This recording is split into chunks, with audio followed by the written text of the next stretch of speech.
સંગીતાબેન દવે, ગુજરાત આંગણવાડી કર્મચારી સંગઠનમાં સૌરાષ્ટ્ર ઝોન મહામંત્રી તરીકે હોદ્દેદાર છું।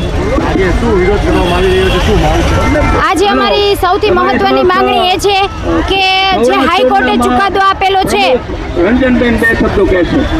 હાઈકોર્ટે જે ચુકાદો આપેલો છે કે ભાઈ આંગણવાડી વર્કરને 24,800 અને આંગણવાડી હેલ્પરને 20,300 ચૂકવી લઘુત્તમ વેતનમાં સમાવેશ કરવો, એ વાતને આજે 6 માસ પૂર્ણ થયા છે છતાં સરકારે કોઈ પણ પ્રકારની જાહેરાત કરેલ નથી। તો જે 16 તારીખે રાજ્ય સરકારનું બજેટ રજૂ થવાનું છે એમાં અમારો સમાવેશ કરે।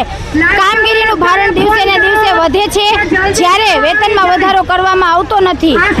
ખાસ કરીને મોબાઈલ દિવસે ને દિવસે નવી એપ્લિકેશન આવે છે, બહેનો મોબાઈલની કામગીરીથી ત્રાસી ગયા છે અને સરકારે 2022માં વચન આપેલું છતાં આજ સુધી મોબાઈલ પ્રોવાઈડ કર્યા નથી। તો સારી ક્વોલિટીના મોબાઈલ આપે અને જે ભાવ આપવામાં આવે છે અમને ગોળ મસાલાના, એ ભાવમાં વધારો કરે। આજની મોંઘવારી પ્રમાણે 2019માં જે ભાવ દર હતા એ જ ભાવ આજ સુધી ચાલી આવે છે, તો એમાં વધારો કરે।